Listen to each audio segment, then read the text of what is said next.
Connecting. Ça arrive.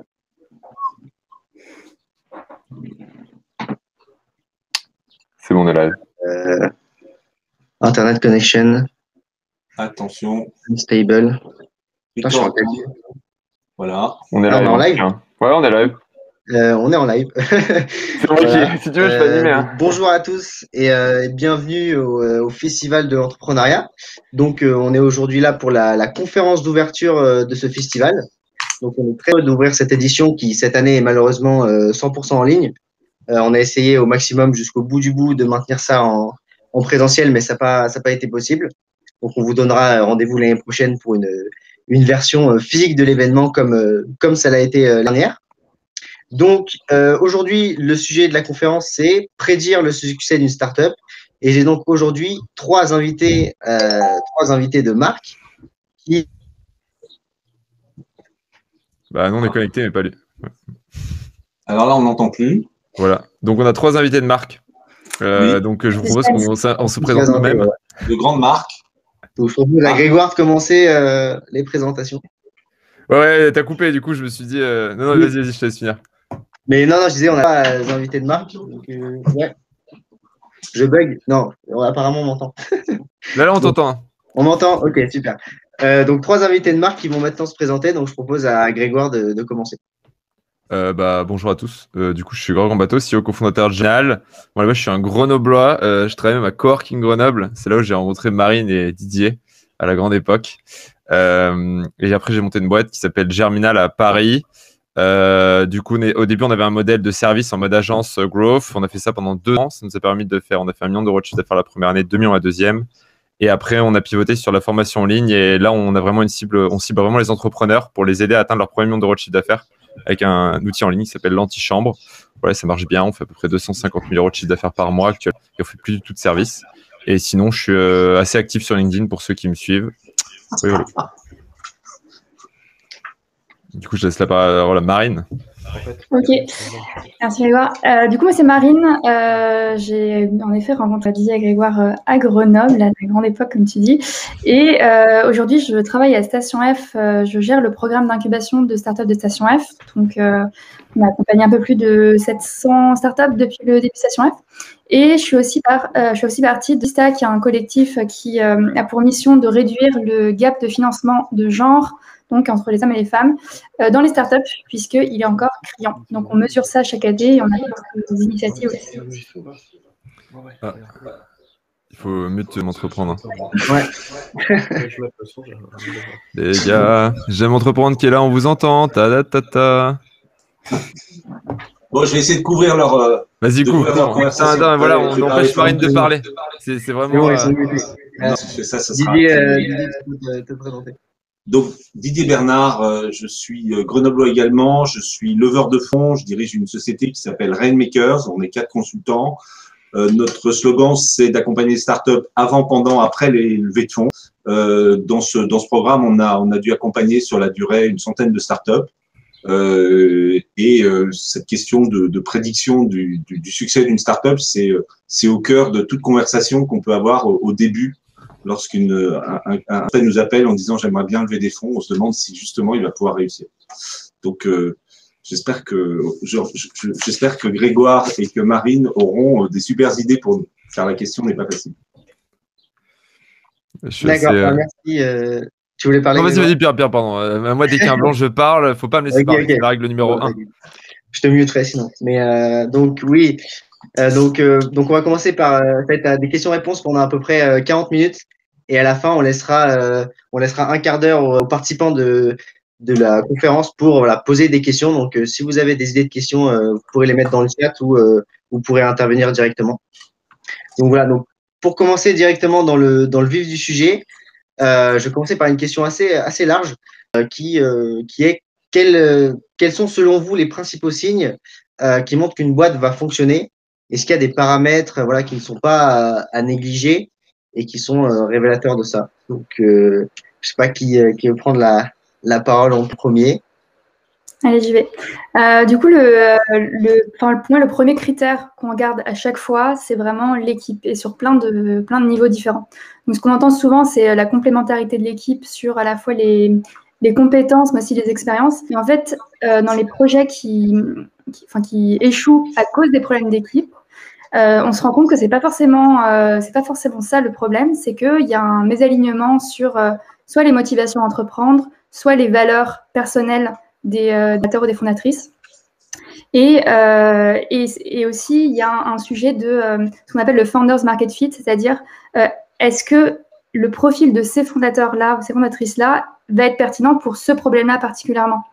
Donc, ou est-ce que c'est quelqu'un un peu random qui s'est réveillé ce matin en se disant je veux attaquer ce problème-là, mais qui n'a pas forcément d'expérience dans le domaine. Je suis pas en train de dire qu'il faut absolument de l'expérience, mais en tout cas, ça aide.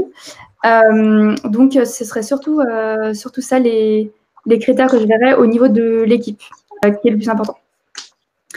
Et après, bien sûr, on peut pas avoir toutes les compétences, donc c'est la capacité à s'entourer qui va être hyper importante. Mais sur les boîtes qui réussissent le plus vite, en tout cas, c'est ces éléments-là qui sont importants. D'accord. Donc, tu serais plutôt à dire le succès des startups, c'est pas l'humain joue un gros rôle. Et donc, je me disais, donc Didier, toi, est-ce que tu partages ce point de vue du fait que l'humain est important Alors, de succès? je suis un peu bouzouk sur le sujet. L'équipe et le projet, c'est un peu l'œuf et la poule. Et très souvent, je vois des investisseurs qui disent dans leur communication l'équipe. Et puis, quand on discute avec eux, ils discutent le projet. Et en fait, ce qui compte, c'est d'avoir une équipe et un projet qui fassent. Mais pour compléter ce que tu disais, Marine, oui, l'équipe est bien évidemment importante, essentielle. La question de ce que j'appelle l'opportunité, c'est-à-dire est-ce qu'on répond à un vrai besoin avec une vraie proposition de valeur, me paraît tout aussi essentielle. Et une bonne équipe va permettre d'exploiter une bonne opportunité qui elle-même va permettre de recruter ou d'associer des bons équipiers. Pour moi, la dualité projet-équipe sont fondamentales. Derrière, mais si tout, Grégoire va m'en vouloir parce qu'il n'aura plus rien à raconter. Derrière. T'inquiète, moi je balance des polémiques, y a pas de souci. Ah, super. Et donc je te donne des occasions de polémique. Et derrière, je pense qu'il y a deux autres éléments qui sont importants. Le process, c'est-à-dire la façon de faire. Je donne un exemple qui renverra à l'équipe, c'est-à-dire créer une boîte, c'est pas comme être manager dans un grand groupe. Et puis le paramètre peut-être le plus important, la chance. Moi, pour compléter, je crois que c'est peut-être mieux de toi quand tu parles pas. Je crois que c'est toi qui fais un peu d'écho quand je parle trop fort. C'est moi. Ouais, juste peut-être une impression, mais en tout cas moi je me mute quand je parle pas, comme ça on évite. Et du coup, moi à mon avis, ou c'est peut-être Marine, bref, peu importe. En tout cas là c'est bon, nickel, y a pas de souci. Du coup, moi en fait, ce que je vois, alors il y a l'équipe, etc. Mais pour compléter, moi j'aime bien citer Thé Boisière qui dit le plus important c'est l'exécution, mais quand tu es sûr d'avoir une bonne exécution, le seul truc qui est important c'est l'idée. Et en fait, j'aime beaucoup son truc de concentrez-vous sur l'exécution, et une bonne exécution c'est une bonne équipe. Et je peux vous dire un truc, si vous avez une équipe de gens qui sont pas complémentaires, etc. Moi, quand je vois une équipe de fondateurs qui arrive, le premier truc que je regarde, c'est est-ce qu'ils vont être capables d'exécuter, est-ce qu'ils vont être capables de se comprendre, est-ce qu'ils vont être capables de délivrer rapidement, d'avoir une belle apprentissage. Et moi, j'investis une dizaine de tickets par an. Alors, je mets 5 000 euros, j'investis 50 000 euros par an, c'est un peu ridicule, mais on fait ce qu'on peut avec ce qu'on a. J'ai pas un énorme salaire. Mais du coup, premier truc que je regarde, c'est voilà, l'équipe, etc. Est-ce qu'ils exécutent, est-ce qu'ils apprennent? Et le deuxième truc, une fois que tu as une équipe de tueurs en série, parce que des fois, tu as des équipes, les mecs, ils ont déjà ils ont bossé dans un grand cabinet de conseil, ils ont été general manager pendant 4 ans d'une boîte qu'ils ont montée de 2 à 400 salariés d'une startup américaine. Bon, les mecs, a priori, ils sont 3 profils comme ça. Mâle, blanc, généralement 35 ans, hein, hyper original, ce qui est un autre problème, ça. Là, ces gens-là, généralement, tu regardes le marché, tu te dis, est-ce que c'est des marchés avec une énorme traction sur lesquels ils ont moyen de faire une licorne, donc une boîte à 1 milliard, une décacorne à 10 milliards, à un horizon, c'est-à-dire 3 ans, 4 ans, 5 ans, un peu plutôt pour la partie licorne, hein, on est d'accord? Et là, du coup, tu regardes juste le marché, tu dis, de toute façon, les mecs sont des tueurs, il faut juste les mettre dans la bonne direction. Mais ça, c'est la vérité pour moi des serial entrepreneurs, des profils exceptionnels que moi, je vois très, très rarement. Par exemple, c'est l'histoire des mecs de Cajou. Je ne sais pas si vous avez vu Cajou qui a levé 6 millions d'euros à une valorisation avec une dilution classique, donc je vous laisse imaginer la valorisation. Boîte dans laquelle je suis devenu investisseur. Moi, j'ai dit que la valorisation était trop importante. Du coup, j'ai rencontré le CEO. Le mec m'a fumé la gueule en 15 minutes. J'ai compris que si moi j'étais en Ligue 2, lui était en Ligue intergalactique. J'ai regardé la taille du marché. J'ai vu qu'une boîte en Allemagne avait atteint la valorisation d'1 milliard en 13 ou 14 mois. Et j'ai dit, bah vas-y, prends mon argent, gros. une équipe de malades, tu as un marché de malades. Mais par contre, quand je vois des fondateurs qui arrivent et qui sont… Si l'équipe est pas incroyable, je me concentre que sur l'équipe parce que de toute façon, je sais très bien que le concept, il va changer. Je sais très bien que ça va mettre plus de temps. Et je sais très bien que le succès, il viendra pas overnight. Il viendra pas en un an. Et si vous mettez une idée incroyable avec des fondateurs qui savent pas exécuter, de toute façon, ils vont se péter les dents de devant. Voilà, c'était mon analyse. Pour compléter, de toute façon, je suis totalement aligné avec ce que disaient Marine et Didier. Et j'aurais dit la même chose si j'avais parlé en premier, mais il fallait bien que j'essaie de dire un truc en plus. Non, ouais, c'est parfait, la polémique est lancée. Donc, autre sujet important au niveau du succès d'une startup, on parle souvent que c'est absolument indispensable de bien savoir s'entourer, mais il y a aussi tout ce qui est structure d'accompagnement, incubateur, etc. Est-ce que pour vous, c'est des choses qui sont indispensables? Est-ce que vous-même, vous avez eu des expériences dans ce genre de structure? Voilà, donc est-ce que voilà, ces structures-là sont indispensables ou on peut vraiment faire sans voilà. Donc, on peut commencer avec qui veut pour cette question. Je vais être un peu biaisée du coup, Oui. parce que la station on fait donc de l'accompagnement. Je pense que ça dépend des équipes en fait. Les équipes pour lesquelles ça va être le plus utile, c'est soit ceux qui entreprennent pour la première fois, soit ceux qui pas forcément un réseau extrêmement étendu au début, même s'ils ont déjà entrepris avant. Et en fait, une structure d'accompagnement, quelle qu'elle soit, elle va surtout apporter ce réseau-là, les bonnes connexions, c'est-à-dire savoir qui contacter quand je rencontre tel ou tel sujet, en sales, en RH, peu importe. Et donc, ça va être surtout ça. Après, il y a toute une partie contenu que tous les programmes d'accompagnement apportent aussi, qui est bien, surtout dans les premières aventures. Mais ça va être ce qu'on entend souvent de ceux qui ont accompagné, quelles que soient les structures, hein, je parle de la station F, c'est vraiment le côté réseau et le fait d'être entouré d'autres entrepreneurs qui vivent la même chose que vous et qui peuvent vous aider soit parce qu'ils sont déjà passés par là quelques mois avant, par le challenge que vous rencontrez, ou qui connaissent la bonne personne qui peut vous aider sur ce sujet-là, quoi. D'ailleurs, là-dessus, j'ai un principe, moi, c'est je dis toujours aux gens, vous ne devez pas vous faire aider par quelqu'un qui l'a fait 20 ans avant vous, vous devez vous faire aider par quelqu'un qui l'a fait 2 ans avant vous.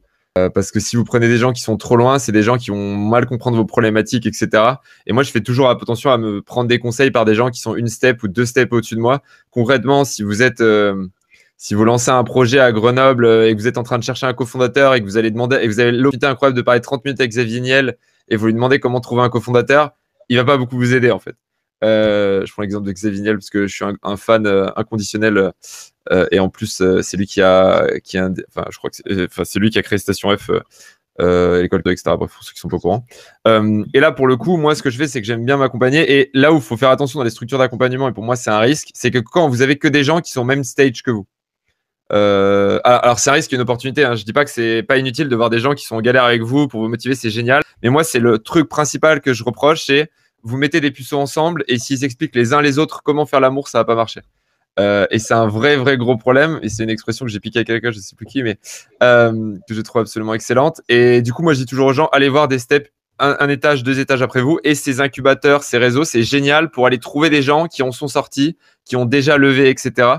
Et là, vous pouvez faire des trucs ouf. Lever si vous voulez lever, qui ont bootstrappé, donc qui sont autofinancés si ça vous intéresse. Et moi, par exemple, ma rencontre clé, c'est quand Germinal, on est passé de 20 à 30, c'est en couille sévère. Bon, ça, maintenant, c'est toujours compliqué des fois, mais c'est. Et j'ai appelé un mec de Zenly qu'on m'a fait une intro, je le connaissais pas du tout. En mode cold email, le fondateur, le CEO, le directeur des opérations de Zenly, qui m'a dit va voir tel mec qui s'appelle Adrien Falcon. Je suis allé voir Adrien Falcon, coaching à 1500 € de l'heure. Ça fait mal. 5, le mec a monté des livres de 20 en France à 600 personnes, je crois. Enfin, c'est 20 à 400, un truc comme ça. Et le mec m'a fait 5 heures de coaching et il a changé ma vie pour l'éternité, quoi. Et juste parce que le mec m'a expliqué, bah voilà, t'es à tel nombre, voilà ce qu'il vaut faire, voilà ce qu'il vaut faire. Et en fait, si tu vas arriver à 50, à 100, à 150, voilà les enjeux. C'est quelqu'un qui l'avait fait il y a 2 ans. Littéralement, lui, les mains dans le cambouis, c'était incroyable comme expérience. Et j'avais demandé à plein de collègues qui avaient les mêmes problèmes et j'aurais pu discuter des heures et des heures et des heures avec eux. En fait, je perdais juste mon temps. Et voilà, quand vous trouvez la bonne personne qui a le même problème que vous, 2, 3, 4 ans avant vous et qui en plus sait comment partager, c'est incroyable. Moi, le pire, c'est quand j'appelle un entrepreneur qui a 10 ans d'expérience et qui me dit le portant, c'est la passion. C'est le travail. Ouais, ok, le travail, la passion, c'est important en gros, mais vas-y, genre tais-toi là, explique-moi comment fixer des objectifs, donne-moi des grilles, comment on recrute, où est-ce que je vais chercher les talents, etc. Voilà, j'ai parlé un peu trop. Ouais, je crois qu'il y a un directeur qu'on ne doit pas oublier dans cette table ronde, c'est qu'il n'y a pas de recette miracle, il n'y a pas de recette unique. Donc dire quel est le bon réseau, quelle est la bonne façon de faire, etc., c'est un peu piégeux. Est-ce qu'il faut se faire accompagner? Il y a des entrepreneurs qui ont besoin de se faire accompagner à un moment donné, et puis à un autre moment, ils vont se dire tout seuls. Et ce que tu dis, Grégoire, est assez juste. C'est-à-dire qu'il faut trouver la personne qui va correspondre aux besoins que tu as aujourd'hui. Il faut pas oublier qu'un entrepreneur, il est très autonome, il est très indépendant. Il est censé avoir la capacité de décider à un moment donné où est le bon endroit. Donc, quel est le bon incubateur? Ça me fait penser. Alors, c'est un truc pour des gens qui ont réussi il y a 50 ans ou il y a 100 ans. Grégoire, c'est quelle est la température, la vitesse de refroidissement du fût du canon, un certain temps. Quel incubateur? C'est le bon incubateur au bon moment. Cela étant, je voudrais insister sur un point qui est important, c'est que, à mes yeux, les entrepreneurs, parce qu'ils sont souvent sur une vision, parce qu'ils sont souvent sur des réalités ténues, des micro-signaux, ont besoin d'être challengés. Et c'est peut-être le point qui est général. Un entrepreneur repose souvent sur des signaux internes, et à un moment donné, le bon accompagnement, c'est celui qui sera capable de sortir la personne de son bocal, entre guillemets, et de lui faire voir la big picture autour de lui. Donc ça, c'est essentiel. Un entrepreneur tout seul qui n'est pas capable de sortir de son truc pour voir la big picture est en danger. Même si c'est un vieillard. Ça, c'est pour Grégoire. Non, je suis d'accord. Non, mais quand je dis avant, ça peut être des gens qui ont 50 ans, mais qui ont monté leur boîte il y a 3 ans. Je dis, et moi, j'ai rencontré des gens qui avaient, pour vous dire, c'est vraiment pas une question d'âge, même si j'ai plus son temps, désolé. J'ai vu des gens qui avaient, qui avaient 28 ans et qui avaient monté leur boîte à 20 ans. Et maintenant, ils me donnaient et j'étais en mode, oula, mais mec, c'est moins pertinent, quoi. Et je le dis, hein, moi, j'ai pas honte de le dire. Je sens qu'il y a certains types d'entrepreneurs où quand je leur donne des conseils, je suis moins pertinent. Parce que ça fait un moment que j'ai pas mis les mains dedans et pourtant je vois passer plein d'entrepreneurs, etc. Et du coup, je me sens moins à l'aise et bien sûr que ça marche aussi. Mais voilà, en tout cas, c'était un petit conseil comme ça. Mais et pour le coup, l'entrepreneuriat, c'est pas une question d'âge et je le dis. Moi, par exemple, le mec qui m'a mis une énorme claque, c'est John, c'est un mec à Grenoble et il avait monté sa boîte 3 ans avant et il revenait de New York, il m'a dit voilà, t'es à Grenoble, voilà New York, voilà ce qui se passe à Grenoble, voilà ce qui se passe à New York, parce que lui, il l'avait vécu il y a 3 ans et juste ça a mis une énorme claque et il doit avoir une cinquantaine d'années et c'est la qui m'a donné le meilleur conseil de mon année en 2019 quoi. Donc voilà, j'avais plein d'entrepreneurs, start-up, machin, truc bidule avec qui je discutais et qui m'apportaient pas ça quoi. Non, mais pour faire une ligne de pub, je pense que il y a la question du timing, il y a le fait en ce qui nous concerne, par exemple, on en voit beaucoup et ça aide pas mal en fait. Oui, clairement. Après, le fait des gens qui accompagnent et qui ont vu, c'est sûr que ça donne plus de recul. Et je suis d'accord que c'est bien d'avoir du recul. D'accord. Merci pour vos réponses. Maintenant, on va aborder un sujet épineux. Est-ce que, selon vous, il faut lever des fonds pour réussir? Je sais qu'ici, les gens ont des avis assez divergents, mais je pense que Didier est le mieux placé pour répondre dans un premier temps. Dans les rôles qu'on joue habituellement, c'est que quand on est ensemble, je dis oui, Grégoire dit non. Marine, je ne sais pas quelle est ta position sur le sujet, c'est peut-être bien que oui, peut-être bien que non. Je sais que c'était un gros débat entre vous. Voilà. Non, mais ma vraie position, si on peut éviter de lever des fonds, c'est mieux, parce qu'on évite de se diluer. Lever des fonds, il y a des avantages et des inconvénients. Il y a des projets qui demandent de la levée de fonds parce qu'on veut faire une croissance rapide. Parce que on pense que c'est maintenant, ici et maintenant, qu'il faut faut prendre le marché, que ça demande d'investir dans le pub, dans des équipes commerciales, marketing, etc., etc. Quelque part, lever des fonds, c'est pertinent. Il y a des moments où on peut s'en passer et je suis un adepte du bootstrapping également. Encore une fois, c'est une affaire de stratégie. Aucune d'entre elles n'a que des avantages ou que des inconvénients. Grégoire, je suis peut-être un peu trop consensuel. Allez, c'est parti pour moi. Non, moi, ce qui me gêne fondamentalement dans la levée de fonds, c'est que déjà, je dis toujours, un primo-entrepreneur, levez l'argent. Si vous êtes des tocards, et vous êtes des tocards, la plupart qui nous écoutent, je suis désolé, votre première boîte, levez pas d'argent. Faites une bonne vieille boîte de service ou un truc dans une niche avec de la techno, mais pas deep tech et compagnie. Je suis désolé, mais c'est mon conseil. Une fois de plus, le seul conseil que vous devez écouter, c'est n'écoutez pas mes conseils. Mais parce que vous êtes des entrepreneurs et c'est vous qui décidez à la fin. Mais en tout cas, pour donner un avis divergent, moi, je vois trop de boîtes qui lèvent. Et franchement, si on m'avait filé 1 million d'euros au début de Germinal, je les aurais cramés comme un gros sale. parce que tu sais pas dépenser et dépenser de l'argent, c'est un métier. Genre, Oui. vraiment, et dépenser de l'argent, c'est très compliqué. Et moi, je vois trop d'entrepreneurs qui essaient de lever et genre dis arrête d'essayer de lever. Ok, ton marché, il est incroyable. Ok, ton équipe, elle est ok. Mais en fait, la vérité, c'est que tu vas lever dans un marché hyper compétitif et que tu vas te faire défoncer la gueule.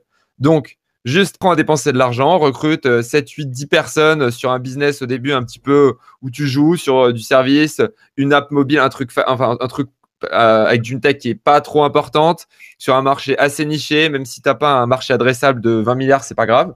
Fais du chiffre, vends cette boîte ou laisse-la tourner, trouve un DG et après, là, lance-toi dans le game si tu as vraiment envie de lever.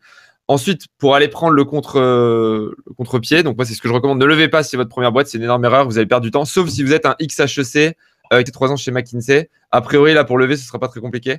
Mais la vérité, c'est que quand vous levez, si vous êtes à Grenoble en entrepreneur de GEM, vous allez galérer. Il y a toujours des contre-exemples, mais je m'en bats les couilles. Du coup, le deuxième truc, par contre, si vous voulez aller sur un marché hyper compétitif, si vous voulez vous attaquer à la livraison en 15 minutes à Paris, n'allez pas dans une bataille entre des. Enfin, si tout le monde a un AK-47, ne vous pointez pas avec un couteau. Voilà. Donc la vérité, c'est que si vous êtes sur un marché hyper compétitif où seulement le gagnant ramasse tout, donc winner takes all, n'y allez pas, arrêtez de bootstrapper, faites pas les cons, levez de l'argent et allez défoncer tout le monde. Mais une fois de plus, c'est pas pour un premier projet et c'est ce que je vois trop souvent. Moi, je vois des gens qui arrivent et qui me disent, moi, je m'attaque au marché de la livraison de courses à domicile. J'ai eu un mail ce matin, c'est pas une blague. Et le mec me dit, je veux bootstrapper. Gros. Soit tu lèves, soit tu as déjà monté une boîte, tu es une machine en exécution et tu lèves, soit tu vas pas. Quoi. Voilà, c'est pour te faire plaisir. Voilà. C'est tout pour... Je te rejoins, Grégoire, là-dessus. Et je rajouterais aussi sur le fait que y a des modèles où vous pouvez faire les deux. Parce qu'on n'est pas dans un modèle Gorilla, Deliveroo et compagnie, où tu as besoin vraiment de lever pour avoir une croissance exponentielle, pour avoir une petite chance de devenir quelque chose sur le marché. Il y a des modèles où, en fait, finalement, les deux chemins sont possibles et ça dépend surtout des fondateurs et de ce qu'ils ont envie de faire et du quotidien qu'ils ont envie d'avoir aussi quand ils développent leur boîte.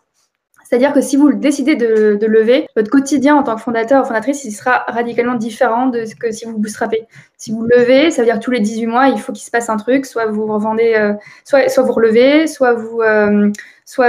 en gros, les investisseurs, ils rentrent pour sortir, donc du coup, il faut pouvoir leur promettre ça. Et ça veut dire aussi beaucoup plus de pression. Alors, je ne dis pas qu'il n'y a pas de pression quand on bootstrap, évidemment. Grégoire, je te vois. Non, mais la seule pression qui met vraiment la pression, et je pense qu'on n'en parle pas assez souvent dans les boîtes bootstrapées, c'est ma mère. Voilà, juste, moi, elle me. Voilà, mais juste. C'est ça. Donc, vous avez la pression au-delà de votre mère, du coup, si vous avez des investisseurs externes. Et c'est juste que c'est un quotidien complètement différent. Et il faut en avoir conscience quand on démarre. Et je vois énormément d'entrepreneurs qui sont souvent à leur première qui veulent lever parce que c'est sexy de lever, qu'on est dans les médias, etc. Et qui ne se rendent pas compte en fait de ce que ça implique et qu'ils se marient complètement avec les investisseurs. Donc, il faut bien les choisir évidemment si vous allez dans cette direction-là. Mais il faut bien comprendre que il y a difficilement un chemin en arrière. Non pas que ce soit terrible, mais faut en avoir conscience, quoi. Donc, on choisit un quotidien aussi en tant que fondateur ou fondatrice. Ouais, c'est un mariage jusqu'à ce que la mort vous sépare. Le divorce n'est pas possible. Voilà. Et moi, non, mais après, il y a des à la sortie au bout de 5 ans. Quoi. Oui, mais pour se séparer. Oui, bien sûr. Non, mais jusqu'à la mort vous sépare. Après, tu peux vendre, on est d'accord. Et tu peux, mais même dans ces cas-là, si tu vends, généralement, tu as des obligations aussi. Bon, après, des fois, tu n'as pas d'obligation. Tu peux vendre et partir tout de suite, ce qui est plutôt mauvais signe. Si on ne te demande pas de rester au moins 1 an ou 2, c'est qu'il y a un truc qui est pas ouf. Non. Et puis moi, ce que j'aime bien dire, c'est que avoir un investisseur, c'est être en coloc. Sauf que c'est un coloc que vous pouvez pas virer. Et voilà, donc quand ça se passe bien avec vos colocs, avec votre voisin, c'est génial. Mais ça se passe pas bien, c'est compliqué. Et plus vous levez, plus vous avez de colocs. Et plus vous avez de problèmes potentiels. Et une fois de plus, c'est génial parce que vous avez une grande maison qui est mieux placée que les autres, etc. Mais c'est un risque qu'il faut prendre. Et moi, perso, j'ai pas envie d'avoir quelqu'un qui peut bronzer dans mon jardin si j'ai pas envie qu'il soit là. Mais en contrepartie, les investisseurs vous apportent du conseil. Les meilleurs investisseurs vous apportent du conseil, vous apportent du réseau. Ils peuvent vous aider à recruter, etc. Et d'ailleurs, ils essaient de plus en plus d'apporter de la valeur au-delà du monétaire. Et ça peut vraiment faire la diff. Et moi, je discute beaucoup avec des investisseurs et ils me challenge, on discute, ils me donnent des conseils et j'aime bien appeler des invests et passer 3 quarts d'heure au téléphone avec eux en mode poaching ball, un peu board meeting. Et ça a énormément de valeur parce que quand les gens sont forts et savent faire ça, ça apporte un vrai truc. Mais je préfère qu'ils ne soient pas mon... Il y a un truc, si je peux me permettre, faut-il lever, encore faut-il avoir les moyens de lever, c'est-à-dire encore faut-il intéresser les investisseurs. On peut avoir envie de lever, dépenser une énergie absolument considérable parce que ça bouffe beaucoup de temps, et au final, ne pas intéresser les investisseurs. Donc, il faut se poser la question dans l'autre sens, est-ce que j'ai les moyens d'intéresser des investisseurs? Et d'ailleurs, là-dessus, prenez pas trop de temps. Moi, il y a 3 ans, j'avais aucun moyen d'intéresser un investisseur, hein. Je veux dire, mon expérience, c'était Space Manager à Coworking Grenoble où j'avais bougé des chaises et organisé des formations, ce que j'ai grave kiffé, où j'étais payé 24K. Là, si j'avais donc gros salaire, si j'étais arrivé en mode j'ai fait la fac de droit, j'ai bossé dans un espace de coworking où j'ai animé l'espace et j'ai fait un programme de formation de ouf, donnez-moi 1 million d'euros, je vais lancer un truc de ouf. Je pense que les VC se seraient marrés. Enfin, Didier, je sais pas ce que t'en penses, mais après, j'avais Chips aussi. J'avais aidé à Chips et j'avais aidé à Procmia, boîtes qui ont fait une 0 € de chiffre d'affaires et l'autre 3000, donc vraiment grosse success story. Et là, maintenant, j'ai un VC qui m'a écrit, il m'a dit, gros, si tu montes une boîte, j'ai une term sheet pour toi, valo 4 millions, 1 million de, enfin, c'est pas les vrais, c'est des chiffres pour vous donner un ordre d'idée. Et le mec m'a dit, si tu lances des business dans tel ou tel secteur, tu as une term sheet demain, quoi. Et ouais, parce que maintenant, après, la personne, elle te connaît, ça fait 2 ans qu'elle te voit évoluer, elle voit là où t'es bon, elle voit là où t'es pas bon. Et en effet, si aujourd'hui, je voulais prendre une boîte et lever de l'argent, bah, il faut mieux que pendant 3 ans, vous mettiez un vrai business et qu'après, vous ayez du réseau, vous mettiez vos compétences, vous viviez dans des meilleures conditions, avec des meilleurs VC, vous puissiez être une équipe et en plus, vous savez dépenser l'argent. Et là, vous allez enjoy et aussi, vous savez pourquoi vous partez.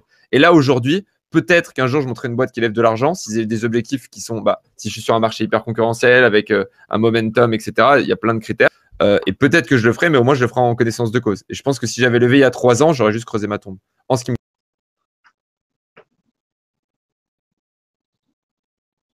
Merci Grégoire. Maintenant, je voudrais aborder la question sous un angle un petit peu plus différent parce que c'est vrai quand on parle du succès d'une startup, c'est souvent on parle surtout de l'aspect financier. Mais est-ce qu'on pourrait pas intégrer à ça aussi dans le succès d'une startup donc l'aspect environnemental ou sociétal? Est-ce que pour vous c'est quelque chose qui est aussi important que l'aspect financier, moins important? Voilà, donc je propose à Marine de commencer sur cette question.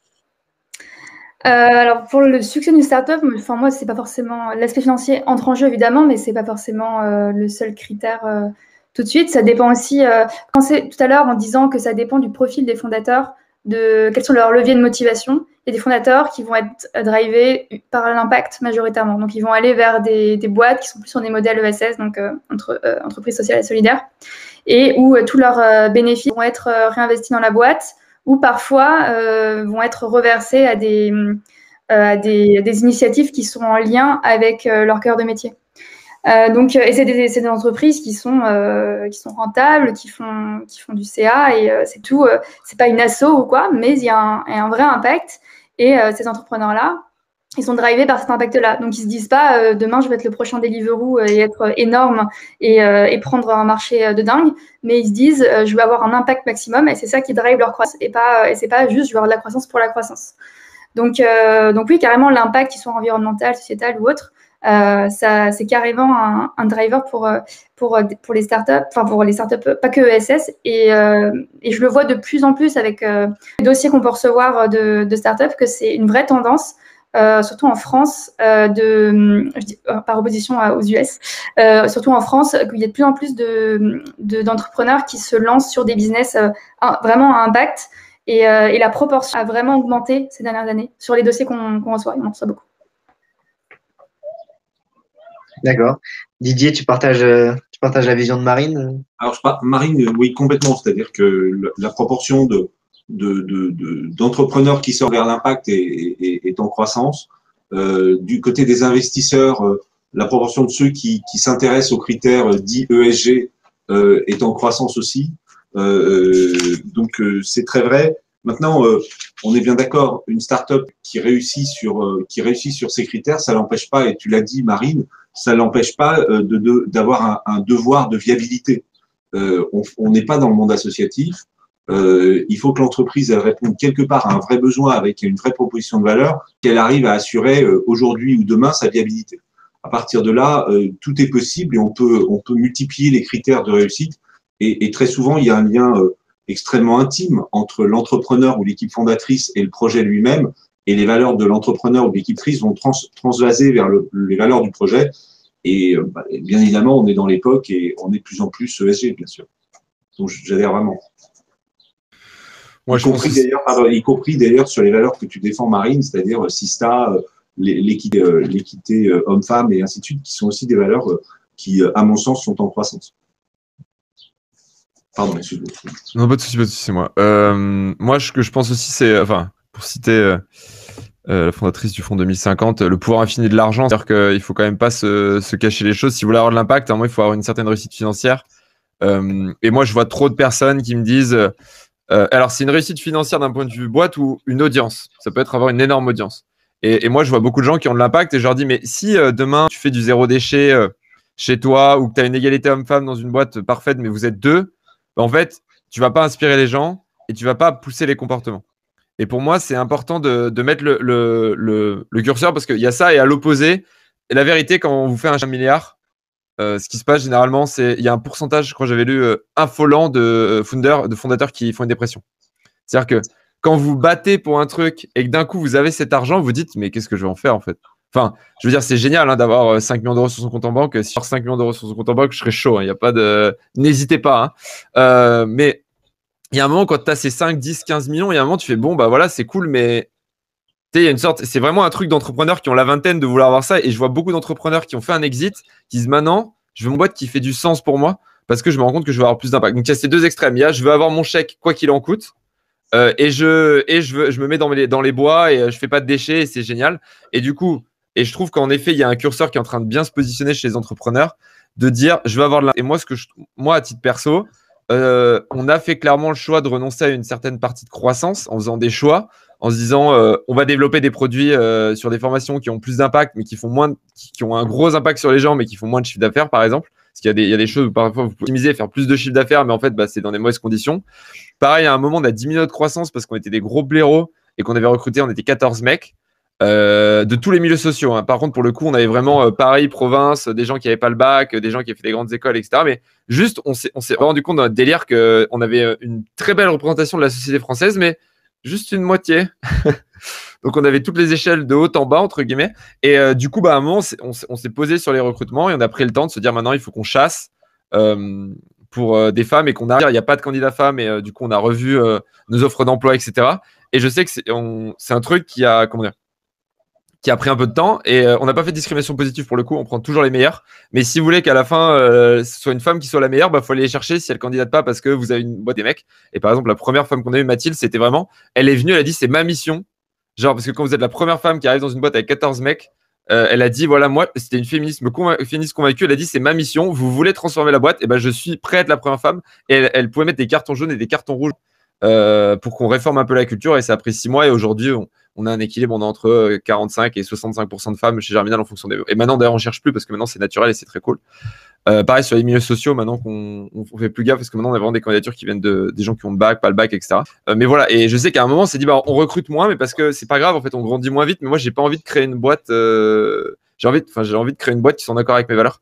Et pareil, il y a des choses qu'on fait plus, par exemple on va plus en séminaire en avion, ou une fois par an on peut le faire, mais du coup on cherche des trucs en train, donc ça nous fait perdre parce que quand tu prends le train puis un bus au lieu d'y aller en avion, bah t'as 30 personnes qui perdent parfois 4 ou 5 heures. Donc c'est un coût financier, hein, faut pas se voiler la face. Mais voilà, c'est des petits choix comme ça, des arbitrages au quotidien.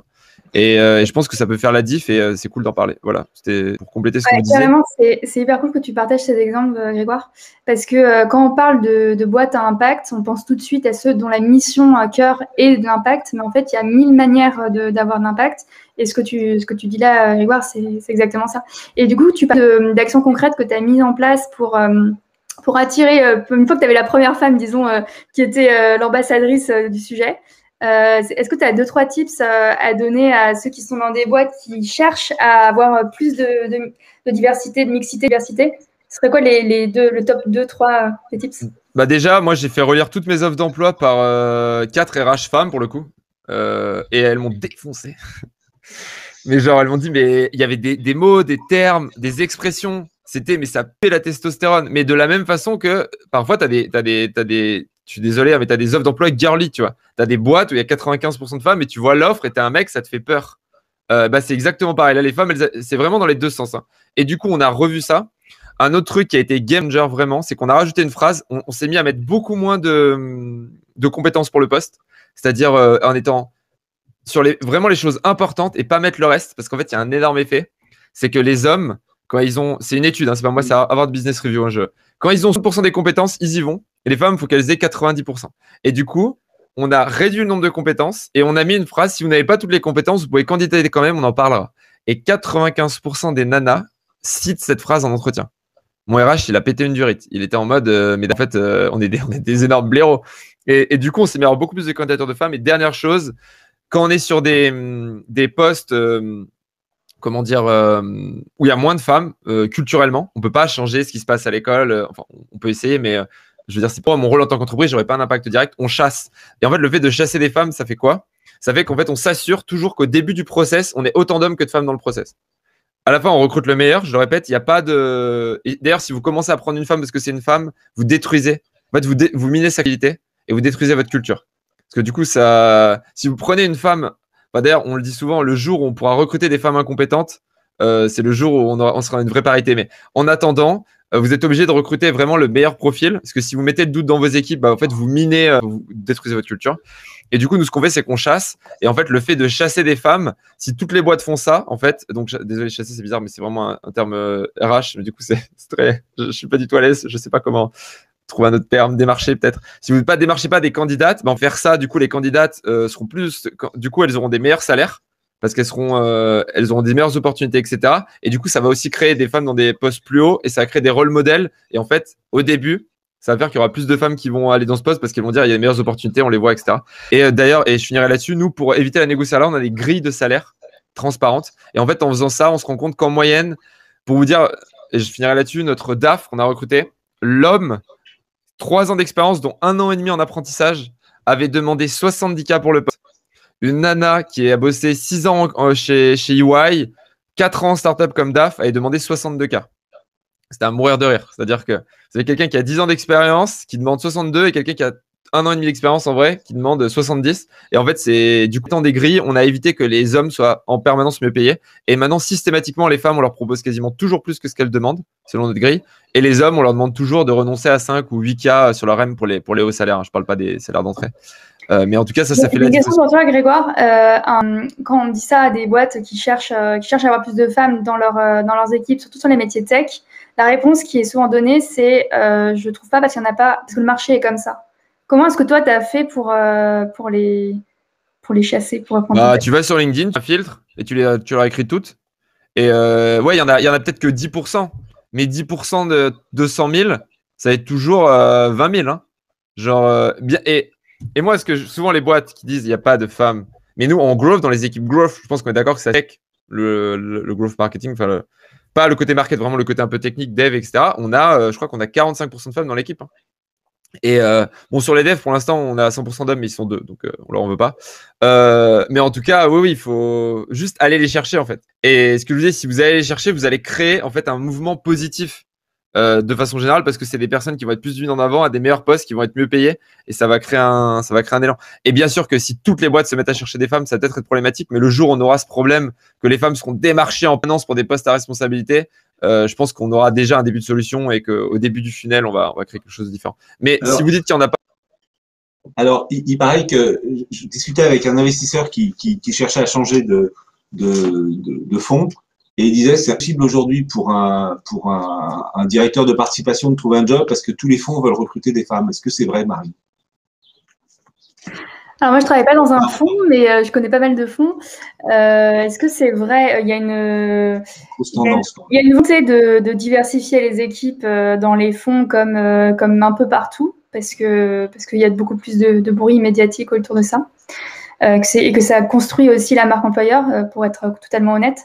Après, j'ai du mal à croire que ce soit de la discrimination terrible contre les hommes qui veulent. Discrimination positive, il n'y avait pas de souci de mon. Ouais, non, je sais. Mais donc, est-ce que c'est vrai? Il y a une volonté pour les fonds, comme beaucoup d'entreprises, de diversifier les équipes et en vrai, pendant 2 ans, ça va embouteiller un peu le marché. Il y a des hommes qui n'auront peut-être pas le poste qu'ils voudront. Mais ce qui va se passer, c'est que du coup, on va avoir des femmes on stage, on va avoir des femmes à des conférences, on va avoir des femmes VC. Et du coup, il y a des étudiantes en école qui vont se dire ah, en fait, c'est pas un milieu de mecs mecs de 45 ans qui fument des cigares, désolé. Et du coup, ils vont y aller. Et du coup, il y aura plus de candidats. Et du coup, ça va se réguler. Mais moi, je pense qu'il y a toujours une phase. Le problème, quand on arrive dans des. Enfin, le monde du VC était quand même très, très, très, très masculin, si je peux me permettre. Le problème, c'est que du coup, quand tu as un début de régulation, en effet, ça crée un peu de la frustration. Mais après, je pense qu'on va arriver sur un truc qui sera plus vertueux. Mais au début, oui, peut-être que pendant un temps, les hommes seront un petit peu désavantagés. Mais bon, comme ça faisait 100 ans que les femmes étaient désavantagées dans le VC, je me dis que c'est pas ça. Mais je suis d'accord que du coup, quand tu es un mec et que tu arrives pile à ce moment-là, tu dois avoir un petit peu le seum. Mais bon, comme les femmes, ça fait un moment qu'elles. Mais je pense qu'ils vivent ce que vit une femme, en fait, mais tout le reste de l'année. Dans certains jobs, bien sûr. On va se rééquilibrer. Après, il faut voir aussi que et ça dépend aussi du niveau hiérarchique de poste dans le fonds comme dans les autres entreprises. Donc, c'est-à-dire que au niveau pour prendre le cas des fonds, au niveau des analystes, c'est-à-dire en bas de la hiérarchie, ça se diversifie beaucoup plus. Et en effet, là, on est pas mal à ce niveau-là. Par contre, quand on regarde au niveau des partenaires, là, c'est extrêmement masculin. Et il y a un niveau, je ne sais pas si c'est bien, mais je vais peut-être parler moins fort. Donc, c'est extrêmement masculin et c'est surtout là que se prennent les décisions d'investissement. Et donc, c'est là qu'est le vrai enjeu. Donc, en effet, les analystes qui sont recrutées aujourd'hui, on peut penser qu'elles deviendront partenaires un jour, et enfin, je leur souhaite si c'est ce qu'elles veulent. Le truc, c'est que ça a un impact, enfin, ça a plusieurs impacts, le fait qu'au niveau des partenaires, il y a encore extrêmement peu de femmes. C'est que déjà, bon, à l'échelle de ce fonds-là, en soi, c'est pas top pour eux, pour leur gestion interne, mais surtout, c'est sur les décisions d'investissement qui sont faites, parce que tous les êtres humains ont tendance à investir dans ce qu'ils comprennent le mieux, dans ce qui leur ressemble. Et donc, il y a un biais cognitif, en fait, quand tout le monde se ressemble en fait dans les décideurs pour les investissements comme pour d'autres décisions, ce qui fait que c'est un des facteurs qu'il y a moins d'investissements VC dans les startups cofondées par des femmes, qui est d'autant plus le cas quand c'est de cofondatrices femmes. Donc ça, chez Sista, on édite un baromètre tous les ans qui est sorti il y a un petit mois là sur 2020. Et pour traquer en fait ces chiffres-là. Donc pour pas que ce soit juste pour se baser sur les datas. Donc en fait, on comptabilise toutes les levées de fonds des précédentes et on regarde à la main. Mais toi, Didier, c'est toi qui fais l'écho. Désolé, je vois que tu parles alors que tu parles pas. Ok, je vais couper. Et donc, on regarde à la main qui sont les fondateurs avec BCG qui nous aident à faire cette étude. Et donc, on traque différents chiffres. Donc, ne serait-ce que, évidemment, le nombre de startups cofondées par des femmes qui sont financées par des VC, mais aussi la taille du ticket, comment ça évolue d'une année à l'autre, évidemment, et différence entre les équipes mixtes versus les équipes purement féminines et purement masculines. Et c'est pas mieux d'avoir des équipes purement féminines parce que c'est un manque de diversité aussi. Donc clairement, ça c'est un impact qu'on peut voir sur le fait que les partenaires sont essentiellement, que sont que des hommes, qu'il n'y a pas beaucoup de diversité là-dedans, et le fait que les startups qui sont cofondées par des femmes aient moins de financement fait qu'elles vont, du coup, on disait tout à l'heure, le financement c'est le nerf de la guerre, donc moins avoir de moyens pour se développer. Ce qui fait que certains sujets qui sont peut-être plus couverts par des femmes vont moins se développer. Par exemple, ça c'est une autre initiative qu'on a chez Sista, les sujets Femtech. Sujets Femtech, c'est toutes les solutions qui sont la santé des femmes, c'est-à-dire des problèmes qui sont spécifiques aux femmes. Alors là, spontanément, on va penser aux menstruations, fertilité, mais il y a beaucoup de sujets. En fait, il y a tout ce qui est ménopause, tout ce qui est postpartum. Il y a des maladies chroniques féminines qui sont très connues et qui ont des retards de diagnostic énormes parce que à la fois dans la recherche, il n'y a pas de data sur le sujet. Et en même temps, elles ne sont pas financées parce que forcément, c'est souvent des femmes qui lancent des projets là-dedans puisque c'est elles qui les expérimentent. Donc voilà, donc c'est un cercle un peu vicieux et donc c'est pour ça que c'est hyper important d'avoir plus de diversité, enfin de mixité et de diversité en général dans les fonds parce que ça a un vrai impact sur le quotidien des femmes et sur le quotidien de beaucoup de choses aussi. Et donc voilà, là je prêche un peu pour ma paroisse. Mais c'est des datas de baromètre. Ce que disait un VC Entremont qui a lancé 15%, c'est qu'il dit qu'aujourd'hui en fait, lui il a fait son analyse de data. Lui il dit qu'en gros il y a 15% de femmes entrepreneurs et en fait le montant des fondateurs avec des femmes financées de 15% aussi. Donc il dit en gros on est à l'équilibre. Le vrai problème aujourd'hui c'est que les VC ont commencé à faire des erreurs et ça se sent. Alors après, il y a plein de choses qui sont imparfaites, mais il dit le problème numéro 1, c'est qu'on manque de rôle modèle chez les femmes entrepreneurs. Et du coup, c'est hyper important que quand on fait des tables rondes, etc. Donc là, on est 3 hommes pour une femme, c'est pas ouf, mais on fait ce qu'on peut. De dire, il faut inviter des femmes, il faut les pousser à parler, etc. Et en fait, c'est comme ça que ça va donner envie à des femmes étudiantes, etc. de se lancer, de lancer leur boîte et que ça va être ouf, en fait. Et juste pour info, moi, pour avoir j'ai jamais bossé dans une équipe purement féminine, donc je pense que c'est un conseil qui vaut dans l'autre sens aussi. Mais quand vous êtes une équipe que de mecs, quand vous commencez à avoir une diversité des hommes et des femmes, la performance, elle se ressent vraiment. C'est-à-dire qu'il y a vraiment un truc qui apporte, même dans la diversité, de ne pas avoir que des grandes écoles, etc. Et moi, pour l'avoir vu, d'avoir eu que des mecs, d'avoir eu des gens avec pas le bac, des gens avec le bac et d'avoir mélangé ça, tu te rends compte qu'en termes de performance, en termes d'idées, etc., le fait d'avoir de la diversité, c'est pas juste, c'est une question de valeur, mais c'est aussi une question de performance. Et au début, des fois, c'est un peu dur à amorcer, mais ça peut faire la différence. Ok. Merci Grégoire. On va faire une dernière question. Je vais vous demander d'être synthétique pour qu'on puisse passer ensuite aux questions du public. C'était simplement sur l'aspect, dans le succès d'une startup, son aspect géographique. Souvent, il y a des gens qui disent, si on n'est pas à Paris, ça marche pas. Il y en a qui disent qu'à Grenoble, c'est aussi bien parce que c'est une terre d'entrepreneuriat. Est-ce que, voilà, quel est votre point de vue là-dessus? On essaye d'être synthétique parce qu'après, il y a des questions du public, mais c'est la dernière question. Ça marche pas mal à Grenoble, non? Je dois donner mon avis. Je pense qu'à Grenoble, on se débrouille bien, mais que c'est comme quand comme j'étais en rugby et que je suis passé de vif à Cessin, ou que tu passes du FCG, enfin que tu passes de Cessin au FCG. Pour ceux qui connaissent les clubs, vif c'est bas, Cessin c'est presque l'élite en junior et FCG c'est l'élite. En fait, ça fait toute la différence, quoi. Et t'as des gens qui sont meilleurs, etc. Et le problème, c'est qu'aujourd'hui, et je pense que c'est des choses qui vont changer. Et nous, notre solution l'antichambre, c'est un truc qu'on essaie vraiment de faire des choses décentralisées, etc. Mais aujourd'hui, la vérité, avec le Covid, ça a changé aussi et ça a accéléré ça. Mais la vérité, c'est que quand tu montes à Paris, t'as des gens meilleurs. Il y a toujours des gens très bons à Grenoble, etc. Il y a des accompagnateurs qui sont très bons. Mais le niveau moyen, je pense que sur les meilleurs, c'est à peu près la même chose. Mais la vérité, c'est que le niveau moyen est quand même beaucoup plus fort à Paris. Et moi, quand je suis monté à Paris, ça m'a mis une claque. Et même sur les recrutements, etc. Et maintenant, on recrute dans toute la France parce qu'on est en full télétravail. Mais moi, je pense qu'il faut monter à Paris. Et même à Paris, ces petits joueurs, il y a un mec qui m'a dit tu vas à New York ou à San Francisco. Et en fait, et même là, le niveau moyen est encore meilleur. Moi, c'est un mec qui m'avait dit qu'est-ce que tu fais avec les cafards à Grenoble? C'était de la provoque, hein, il était grenoblois, je le rappelle. Et moi, j'habite toujours à Grenoble, mais 90% des interactions que j'ai avec des gens, c'est des Parisiens ou maintenant des gens dans toute la France. Mais c'est d'ailleurs une boîte en full remote. Le but, c'est d'arriver à trouver les meilleurs. Le niveau moyen est plus fort à Paris, mais il y a des gens très bons en province. Donc, si vous arrivez à récupérer les gens en province pour votre boîte, c'est incroyable parce que du coup, en plus, vous avez un avantage sur les startups parisiennes. Mais bref. Ok. Marine, ton point de vue sur la question? Ouais, carrément.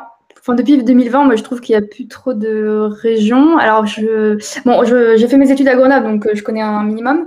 Après, de là, me faire un avis, j'ai jamais travaillé à Grenoble, donc j'ai pas un avis hyper marqué là-dessus. À Paris, évidemment, il y a plein de choses qui se passent, mais surtout partout dans le monde. Donc aujourd'hui, on peut tellement parler à n'importe qui dans le monde, à n'importe quand, que je peux que vous encourager de faire ça. Et vous pouvez contacter n'importe qui pour discuter. Je pense que c'est souvent bien reçu. Donc oui, faut pas penser en termes de région. C'est juste que on n'est qu'un zoom away de quelqu'un. Je crois que c'est à nouveau, si je peux me permettre de reprendre la parole, il n'y a pas de règle. Il faut arrêter de penser blanc ou noir. La question clé, c'est la cohérence du projet. Certains projets ne peuvent s'épanouir qu'à Paris parce que pour des tas de raisons, celles que tu cites, Grégoire, les équipes, parce que les clients sont tous à Paris, parce que ceci, parce que cela, même en période de Covid. D'autres vont s'épanouir extrêmement bien en province pour telle ou telle raison. Pour d'autres, on va commencer en province, on va monter à Paris, on ira ensuite aux États-Unis. Et à chaque fois, ce sont des étapes de croissance. C'est vraiment très important pour tous ceux qui nous écoutent de sortir de cette question de voilà ce qu'il faut faire, il y aurait un seul chemin. Je voudrais vraiment que chacun des auditeurs soit convaincu que chacun sa voie, chacun son chemin. Je sais plus le titre de la chanson, mais quelque chose de ce genre-là. D'accord. Bon, on va pouvoir passer aux questions du public. Donc, on avait une question de Max qui demandait comment on peut réussir sans lever de fonds, mais aussi sans commencer par une app ou une petite boîte tech, c'est-à-dire commencer par un vrai projet sensé pour nous et plutôt haut en investissement. Donc, question complète. Il va falloir que si tu dois avoir des projets en investissement, si tu dis bootstrapper et que c'est avec l'argent de tes parents ou l'argent que tu as accumulé dans tes 4 ans ou 5 ans de job, on va pas vous en bootstrapper. Donc, si tu as besoin vraiment d'investissement, En fait, il faut que tu ailles voir des investisseurs. Et si tu dois aller voir des investisseurs, pour avoir des bons investisseurs, il faut que tu leur fasses, faut que arrives à les convaincre. Ton projet a un énorme potentiel, que tu as une très bonne équipe. Et ouais, c'est une possibilité qui existe, mais la vérité, c'est qu'il y a des projets qui, si c'est vraiment dur en investissement, essaie de trouver un moyen de ne pas avoir besoin d'investissement. Parfois, il y a un moyen de changer le projet, de le twister. Souvent, on peut le rendre plus low-tech, etc. Et moi, je connais beaucoup de projets qui m'expliquent que c'est hyper. Il faut énormément d'investissement, énormément de technologie. Puis à la fin, tu leur dis, mais tu pourrais faire ça comme ça. Ouais, mais ça scale moins bien. Ouais, mais ta gueule, en fait. Genre, fais ça comme ça déjà. Tu économises 2 ans de R&D. Et puis, une fois que tu feras du chiffre d'affaires et que tu auras de l'attraction, bah là, tu pourras commencer à réfléchir. Donc, voilà, essaie de faire ça. Mais si tu as vraiment besoin d'investissement, bah, faut aller voir dont c'est le métier, c'est les investisseurs. Et là, il faut arriver à les convaincre pour avoir des bons. Et il faut que tu lèves rapidement dans les bonnes conditions pour pas que tu passes toute ton énergie à lever et que tu sois convaincu sur la bonne chose. Sinon, teste un autre projet. Hein. D'accord. Si quelqu'un d'autre a quelque chose à dire, sinon on pourrait passer à une autre question. Alors, il y en a certains qui demandent s'il y a un replay. Donc oui, il y aura un replay qui sera disponible. Je pense qu'on le postera sur la chaîne YouTube de J'aime entreprendre. Enfin, il y aura des publications qui iront dans ce sens. Ensuite, on a une question de la fondatrice de Silence Éphémère qui nous demande si vous avez des tips pour recruter, pour trouver un associé développeur. Vas-y, quelqu'un va répondre à la place, sinon j'ai un tips, mais. Faire beaucoup de réseaux. Ouais. Être présent dans les bons réseaux. Bon courage déjà parce que tout le monde cherche ça, ce type de profil. Quelques tips très pratico-pratiques. Je te recommande d'aller dans des meet-ups qui sont dédiés pour ça. Tu as findmycofounder.co, je crois, .fr, qui fait ça tous les mois et c'est assez sympa. Sinon, tu as sur le site Meetup, tu en as pas mal sur le sujet aussi. Et puis sinon, un maximum d'événements qui sont là où sont les devs en fait. Donc, même si tu vois que toi-même, tu n'es pas dev et que ça ne t'intéresse absolument pas ce qui se passe, si tu sais plus ou moins quel techno il te faut, tu vas à ces meet-up et tu auras une mine de devs qui sont venus là parce que le sujet les intéresse eux. Et donc tu network, tu vas parler à un maximum de monde et surtout, tu parles à un maximum de ton projet en demandant concrètement ce dont tu as besoin pour que les gens puissent t'aider parce que forcément, tout le monde a un réseau. Donc, de fil en aiguille, tu augmentes tes chances de le trouver en tout cas. Et moi, je suis sûr à 95% que tu n'as pas besoin d'associer dev. Et qu'en fait, les gens qui cherchent un cofondateur dev, c'est juste qu'ils se disent j'ai une idée. Aujourd'hui, il existe des outils no-code, donc comme bubble.io. Soit tu le fais en low-tech, donc avec peu de technologie, soit tu veux le faire avec des outils no-code, où tu vas devoir apprendre à faire des choses, un peu de HTML, un peu de CSS peut-être, pour aller faire des connexions. Ça va peut-être te prendre 3 semaines, 1 mois d'apprentissage, des trucs vraiment basiques. Mais aujourd'hui, ce que je dis, c'est commencez par lancer un projet sans avoir besoin de tech et commencez à avoir votre traction. Et sûr qu'un jour, vous aurez besoin de tech. Nous, Germinal, on a fait notre plateforme en 5 jours en no-code.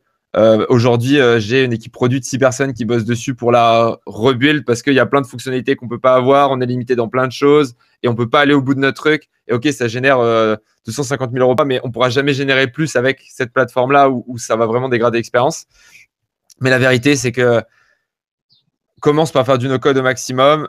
Essaie d'avoir une solution où tu as besoin beaucoup moins de tech. Éventuellement, prends un freelance si tu penses que tech où il y a besoin que 4, 5, 6 jours de dev. Et ensuite, une fois que tu auras une solution qui tourne avec du chiffre d'affaires, là, tu pourras aller chercher soit un cofondateur tech parce que tu en as vraiment besoin, soit tu te rendras compte que tu auras besoin d'un salarié. Parce que c'est pareil, ne prenez jamais quelqu'un en cofondateur parce que vous avez besoin de main-d'œuvre. Vous prenez un cofondateur parce que vous avez besoin de soutien, parce que vous avez besoin de quelqu'un qui partageait, etc. Et voilà. Et moi, je vois trop de gens qui en fait réfléchissent pas à leur truc, prennent un associé tech, le font développer un truc qui répond à aucun besoin qu'on aurait pu faire en no-code. Et en plus, si c'est un étudiant, etc., il ne saura pas forcément, il va développer pendant des mois. Et vous allez au concours de pitch pendant ce temps. C'est ce que j'ai fait avec ma première boîte, donc c'est un mea culpa aussi. Mais voilà, en tout cas, et au-delà de ça, si vous avez vraiment besoin d'un quelqu'un pour la tech, etc., les conseils de Marine sont très très bons. Mais si vous avez vraiment besoin de quelqu'un, que c'est un vrai besoin, avec une vraie techno, vous avez une vraie réflexion, etc., ce sera beaucoup plus facile de trouver un cofondateur que si vous voulez juste trouver quelqu'un pour coder parce que vous avez une idée qu'il faut la coder. D'accord. On a également une autre question de Guillaume qui demande si l'équipe est importante, qu'est-ce qu'il faut dans cette équipe pour que ça fonctionne? Didier, tu as peut-être une idée sur la question? C'est comme toujours, ça dépend du projet. Mon sentiment, c'est qu'il faut d'abord des entrepreneurs, il en faut au moins un, quelqu'un qui a cette compétence particulière de développement en milieu incertain, il faut des personnes qui connaissent le milieu, le métier. On ne s'improvise pas pétrolier, spécialiste de la nourriture, spécialiste du bâtiment, etc., etc. Et puis derrière, l'équipe idéale, c'est une équipe de diversité. Donc, il ne faut pas que ce soit des clones les uns des autres. Voilà trois éléments qui me paraissent importants, mais je suis sûr que mes petits camarades ont d'autres idées. Moi, je voudrais rajouter un point qui est souvent oublié, c'est l'alignement des valeurs des cofondateurs. En fait, en fonction de l'ambition et du type de boîte que chacun a envie de monter, si vous n'êtes pas aligné, c'est pas qu'il y a un qui est mieux que l'autre, c'est juste qu'il faut être aligné là-dessus, parce que sinon ça va coincer au bout d'un moment. Et en fait, beaucoup de boîtes qui se séparent, c'est évidemment à cause des associés, pour un différend entre associés. Et la raison de ce différend, c'est souvent ça, c'est un mésalignement entre les valeurs et vraiment la même mission qu'ils ont. Pour prendre un exemple concret, tout à l'heure on parlait d'impact et de croissance. Ça, typiquement, les deux peuvent aller ensemble, mais si vous voulez construire le prochain Deliveroo, pour reprendre un exemple, clairement, il va falloir aller sur un chemin de développement qui est très particulier via des levées de fonds, via un modèle de croissance exponentielle. Ça n'a pas forcément un impact de dingue, d'ailleurs, je veux dire, socialement, le modèle Deliveroo. Et si votre cofondateur, votre cofondatrice, c'est quelqu'un qui est drivé plus par l'impact, par exemple, c'est pas quelque chose qui va le faire lever le matin. Et du coup, vous allez, au bout d'un moment, pas être d'accord sur des enjeux qui sont stratégiques, ce qui fait que ça va poser vraiment problème au moment du choix de financement, si on parle du sujet de levée, ou d'autres choses sur même la manière opérationnelle de gérer sa boîte. Là, on parlait de la diversité aussi au sein de la boîte. C'est un vrai choix stratégique aussi au niveau de la marque de votre boîte, la manière de gérer votre boîte, de faire ces choix-là aussi, d'aller chercher ces profils-là. S'il y en a un qui s'en fout complètement, clairement, ça va y avoir un souci et en termes de gestion opérationnelle, ça va être compliqué. Donc, à la fois sur le côté stratégique et à la fois sur le côté opérationnel, si les associés ne sont pas alignés sur leur ambition et sur leurs valeurs, de ce qui est important pour eux et ce qui les motive foncièrement, ça va bloquer au bout d'un moment. Juste, je suis totalement aligné avec ce que dit Marine. Nous, par exemple, à un moment, c'était rendu compte entre cofondateurs qu'il y en a un qui voulait monter une startup et l'autre un cabinet de conseil au bout de 4 mois. C'est un grand malaise. Genre, donc, posez vos questions. C'est qu'est-ce que tu as envie de faire? C'est quoi tes valeurs? Mais ce que disait Marine. Et juste, moi, j'ai un test pour savoir si c'est la bonne équipe. Ce que j'appelle le test des vacances. C'est vous êtes avec vos cofondateurs, vous bossez ensemble pendant 2-3 mois et vous partez en vacances une semaine. Et si quand vous revenez, ce qu'ils ont fait est pas complètement délirant et qu'ils ont fait sans vous, c'est que c'est des gens bien. Et le nombre de fois où quand vous rentrez, vous dites mais what the fuck? En fait, surtout quand vous êtes, je trouve que partir en vacances et revenir, c'est vraiment la meilleure façon de savoir si on est aligné. Et moi, mes cofondateurs que j'ai actuellement, c'est les premières personnes. Du coup, je suis parti, je suis revenu, je me suis dit waouh, c'est propre. J'aurais peut-être fait des choses différentes, mais ça allait dans mon sens, etc. Et je trouve que parfois, on a tendance à surcommuniquer, etc. Et en fait, je trouve que quand on a déjà bossé ensemble 2 mois, le fait de partir et de voir ce que les autres font, c'est vraiment un très, très bon test. En vacances. D'accord. Je rappelais quand même, on insiste beaucoup sur l'équipe. La deuxième cause d'échec d'une startup, c'est l'équipe. C'est ce que disent les statistiques. La première cause, c'est le manque de clients. C'est sûr. On a également une question par rapport. Alors, je viens de la perdre. Alors, on parle souvent du choix des VC lors des levées de fonds, mais rarement du choix de sa banque lorsque l'on est entrepreneur. Qu'est-ce qui doit pousser l'entrepreneur à choisir telle ou telle banque? Donc là, je pense que Didier est peut-être bien placé pour en parler. Non, je crois que Grégoire a des choses à dire. Prenez les moins mauvais. C'est vraiment l'enjeu numéro 1. Prenez les moins mauvais. Je suis désolé, mais alors il y a les banques. Prenez une banque en ligne, Conto et compagnie. Franchement, si vous voulez une banque pro, prenez Conto, c'est très bien. Moi, j'ai Conto, nickel. Par contre, si j'en fais de la pub, hein, je n'ai pas de part, mais et si vous voulez une vraie banque pour faire un prêt, franchement, j'ai pas envie de cramer ma banque, mais faut les mettre. Il faut que vous ayez au moins 2 banques ou 3 banques. Mettez-les en compète, mettez-leur la pression. Et la vérité, j'attends je crois qu'il y a des banques qui arrivent, Margot Bank et compagnie, pour venir détruire un peu tout ça. Mais les banques pro, bon, c'est chaud, quoi. Moi, sur les BNP, BPA, LCL, machin et tout, il faut vraiment, en fait, faut trouver c'est pas en banque, il faut raisonner en conseiller. Il faut le bon conseiller, il faut que vous ayez un bon fit, vous voyez, que la personne, et il faut toujours la mettre en pression, en concurrence avec les autres. Moi, c'est le seul moyen d'avoir un service correct. Je suis désolé, mais j'ai vraiment. Et c'est leur modèle, les pauvres, ils y peuvent rien. Hein. Les conseillers, ils ont un portefeuille énorme. Ils ont des comités qui décident au-dessus d'eux pour les prêts. C'est pas leur faute, hein. Des fois, ils sont de très bonne foi. Mais moi, j'ai des expériences à raconter avec ma banque, mais je vais pas le faire là. Ouais. Ce qui me frappe, c'est assez paradoxal. En fait, on imagine les banques comme des grosses organisations et en tant qu'organisation, elles se ressemblent toutes. En fait, un bon conseiller, ça fait la différence. Donc, en fait, c'est une affaire de personne. Dans le même groupe, vous pouvez tomber sur quelqu'un, un chargé d'affaires remarquable, qui va pousser votre dossier, qui va aller chercher l'argent dont vous avez besoin dans les comités. Et puis, et malheureusement, il y en a aussi, qui n'aura rien compris, qui va saboter le truc, qui va partir en vacances au moment où vous avez besoin d'une signature et qui va saboter votre histoire. C'est du vécu, hein. Le 31 décembre, le prêt n'est pas fait parce que j'ai pas signé le bidule et puis je suis parti, je suis pas joignable. Donc vraiment le fit humain. Paradoxalement, alors même qu'on décrit les banques comme des monstres forts. D'accord. Pareil, j'ai rien à rajouter de particulier. Ok. Ensuite, on a une question de Anou qui nous demande quelles sont les meilleures plateformes low-code pour développer son app mobile ou autre service. Tu auras bubble.io. Et après, sinon, regarde, tape no code, il y a des formations. Alors, nous, on a lancé une formation no code, donc je vais pas faire un promo. On a un forfait d'air, sur l'antichambre, on a une offre étudiante à 85 €. 99 € TTC, 85 € hors taxe. Mais non, mais il y a désolé, pour le moment. Mais en gros, non, mais tu tapes no code, tu regardes sur la vidéo YouTube, il y a bubble.io qui est très bien. Il y a d'autres sujets pour d'autres problématiques. Tu as des Zapier si tu veux faire des connecteurs, tu as etc. Donc, tu as plein d'outils. Mais en tout cas, trouve des formations. Notion, par exemple, tu fais plein de trucs avec Notion maintenant. C'est assez incroyable. Donc il y a des boîtes, moi je vois qui ont plein de choses sur Notion, Notion.io. Donc allez checker ça, mais regardez, renseignez-vous et en tout cas, aujourd'hui, si vous devez sortir une moindre ligne de code avant de faire du chiffre d'affaires, sauf si c'est un produit très complexe, c'est sans doute que vous êtes planté quelque part. D'accord. Ensuite, on a une question de Olivier qui travaille chez Schneider Electric qui nous demande que conseillez-vous à une startup pour réussir à faire son scaling? En 10 secondes. En 10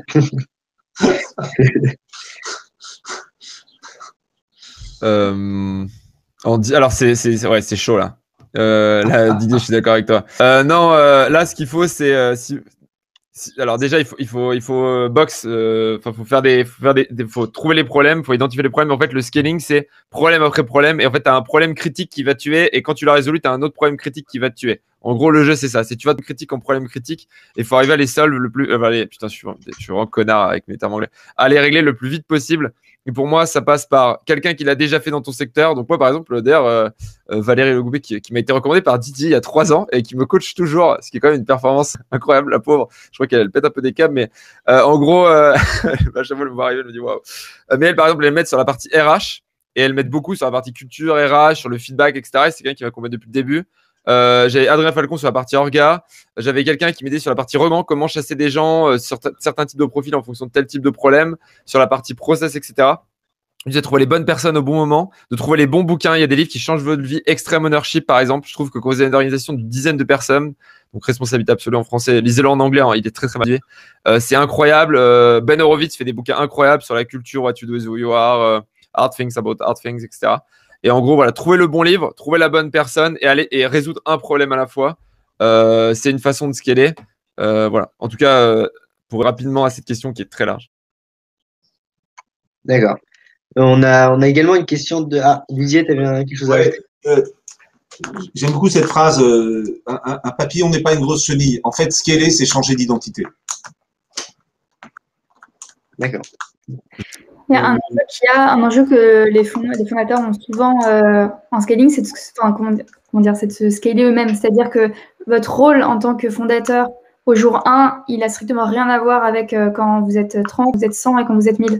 Et du coup, c'est complètement un métier différent et il faut que le fondateur ou la fondatrice soit capable de s'auto-former via des coachs, comme tu disais, Grégoire, hein, via des coachs, des livres ou autres pour résoudre ces problèmes un après l'autre qui sont complètement nouveaux au fur et à mesure que la boîte grossit. Donc, il y a ce vrai enjeu de savoir jusqu'où on peut aller aussi en tant que, enfin, a priori, à voir si on peut aller jusqu'au, s'il y a une vraie limite pour chacun, mais c'est aussi pour ça que avec la grosse croissance de certaines boîtes, il y a les fondateurs qui laissent leur place à un ou une CEO qui reprend l'opérationnel de la boîte et eux restent au board et ils sont contents avec ça parce que souvent ça fait longtemps qu'ils sont dans la boîte et ils ont envie de faire autre chose aussi.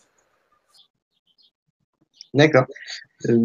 On a également une question d'Adrien qui nous demande est-ce qu'il peut être intéressant de commencer un projet en choisissant une structure moins risquée comme la micro-entreprise et changer de statut comme la SAS une fois que le scaling est prouvé? Fais de l'argent, gros. Hein. Tu verras après. Hein. Genre, bien sûr, commencer en auto-entreprise, c'est plus pratique. Mais moi, pendant 4 mois, j'ai facturé avec une société en cours de création. On a accumulé 100 000 euros. Bon, ça commençait à être un peu sale. Mais en gros, juste commence par le truc le plus rapide. Le juridique, ça doit pas être un problème. Genre, le juridique, c'est tu fais le truc le plus facile. De toute façon, même si tu encaisses 30 000 euros et que tu n'as pas de structure juridique, personne va te faire un contrôle fiscal. Hein. T'es personne. Hein. Donc, fais le truc le plus simple.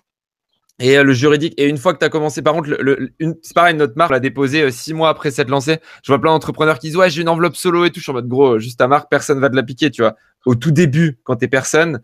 Et ce que je dis aux gens, c'est lancez-vous, faites du chiffre d'affaires. Et une fois que le problème arrive, faites-le proprement.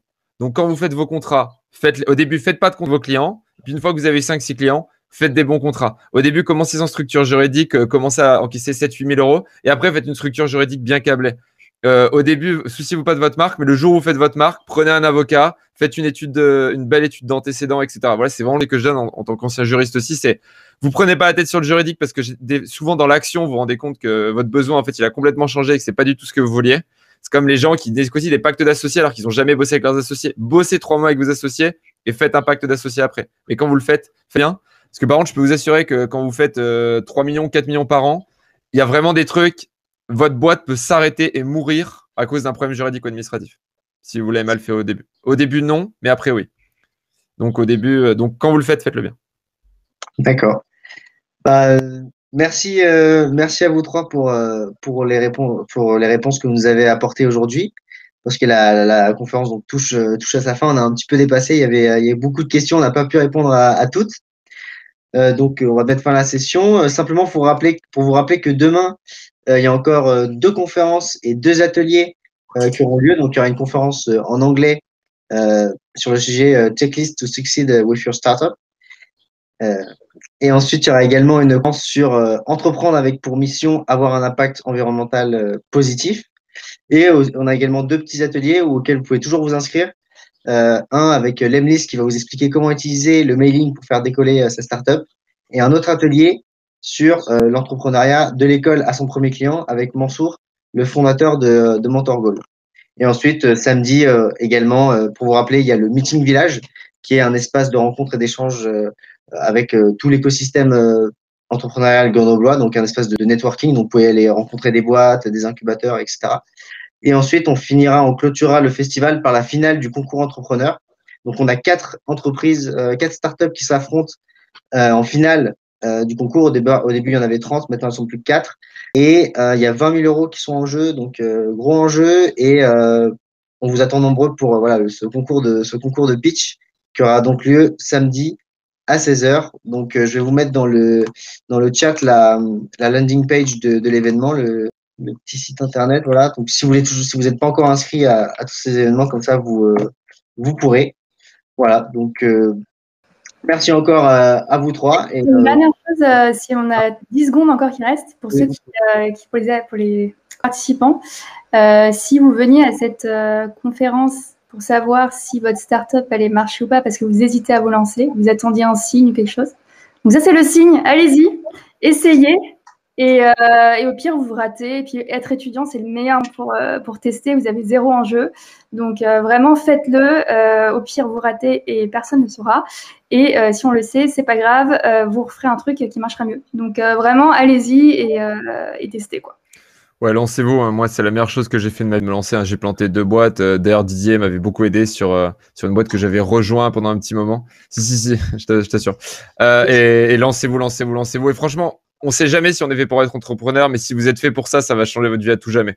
Parce que moi, je sais que j'étais malheureux dans mes études, dans mes jobs, et je comprenais pas pourquoi. J'ai lancé une boîte, je me suis dit, mais c'est ça qui me fait kiffer, ça a changé ma vie. Et si vous n'êtes pas fait pour ça, c'est fine. Il y a des gens qui sont pas faits pour ça et c'est pas grave. Au moins, vous le saurez, vous aurez jamais cette frustration. Et si vous vous rendez compte que c'est ça qu'il vous faut, ça va changer votre vie pour, pour l'éternel coup, parce qu'après, il n'y a plus rien. Donc, a priori, donc. Pierre, comment tu fais pour avoir des tas de trucs, de petits cœurs bleus qui montent? Je sais pas, je crois que c'est les participants qui mettent des smileys. Mais c'est adressé à tout le monde, hein, c'est pas... c'est pour moi. Super. Il n'y a pas de tracteur d'ailleurs, Smiley, c'est chiant. Ouais, c'est dommage. C'est dommage. C'est n'importe quoi. Heureusement que j'ai mon tracteur avec moi. Pas Macron d'ailleurs non plus cette fois-ci, Grégoire. C'était drôle ou pas? C'était drôle. J'ai fait un petit poisson d'avril pour ceux qui allaient sur mon LinkedIn, qui a pas trop mal marché. All right. Bon, bah, merci à tous. Et on vous retrouvera, je pense, sur les prochains événements du festival, je l'espère. Et puis merci à tous ceux qui ont pu également participer à la conférence. On était assez nombreux, ça fait plaisir. Et voilà, donc bonne soirée à tous. Merci, ciao. Bonne soirée. Merci, bonne soirée.